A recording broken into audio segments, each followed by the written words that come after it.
السلام علیکم ورحمۃ اللہ وبرکاتہ۔ آج آپ کی میں ایک کشمکش دور کرتی ہوں کہ مدینہ زیادہ افضل ہے یا پھر مکہ زیادہ افضل ہے۔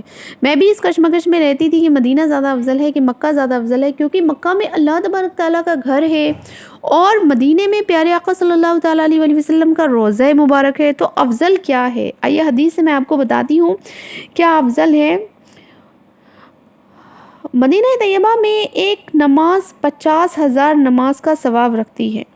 مدینے میں اگر آپ ایک نماز پڑھیں گے تو 50,000 نماز پڑھنے کا ثواب ملے گا، اور مکہ مکرمہ میں 1,00,000 نماز پڑھنے کا ثواب ملے گا۔ اس لیے مکہ معظمہ زیادہ افضل ہونا سمجھا جاتا ہے۔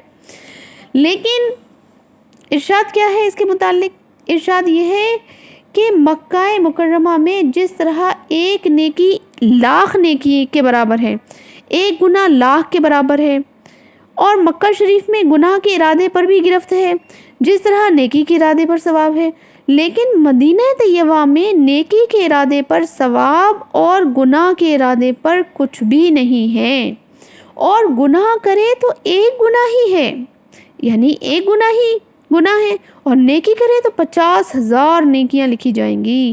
عجب نہیں کہ حدیث میں یعنی ان کے حق میں بہتر کا اشارہ ہے اسی طرف ہو کہ ان کے حق میں مدینہ ہی بہتر ہے۔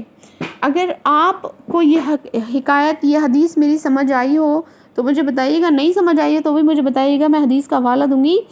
فرمایا جاتا ہے یعنی وہ زمین کے جسم انور سے متصل ہے، یعنی حضور کا جسم جس سے لگا ہوا ہے، کعبہ معظمہ بلکہ عرش معلیٰ سے بھی افضل ہے۔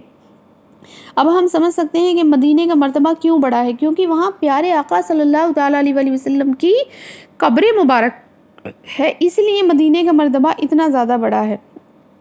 مکہ پاک پر، مدینے پر بارش اللہ کے کرم کی ہے۔